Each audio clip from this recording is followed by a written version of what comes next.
Albert, ano ang masasabi mo sa marami mong kahayupan dyan? Baka lang na mahayop dito ha.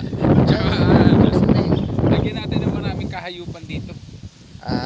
kulang pa yung mga kahayupan dyan eh. Ano masasabi mo sa lupa, Bert? Malaki ba? Maganda, laki. Ayun, doon po yung banda ang 100 Islands, doon sa likod niya. Doon. Doon ang 100 Islands. Pagsawa ka na sa farm, laki naman doon sa kabila.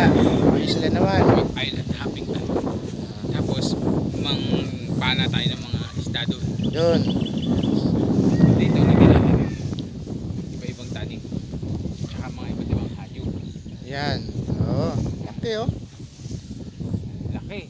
Tapos, yung tower na ginagawa namin, ayun, yun. Ayun. Yun, yung banda, yan. Ginagawa namin yan.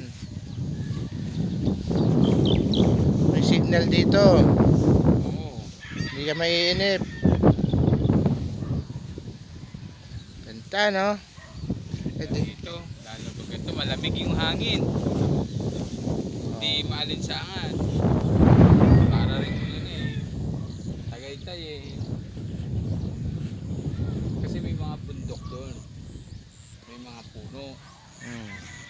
Although may dagat doon, maraming halaman.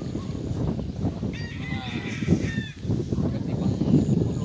Tapos, ganyang mga kubo lang ang gagawin. Mga bahay-bahay, ganyan. Ganyan lang. Sliding bintana. Sliding window. Di ba? Yan. Subscribe na kayo ha. Pag may channel na kami. Wala pala tayo channel ba tayo? Subscribe pag may channel na kami. Yes. Ito ang Bukid Brothers.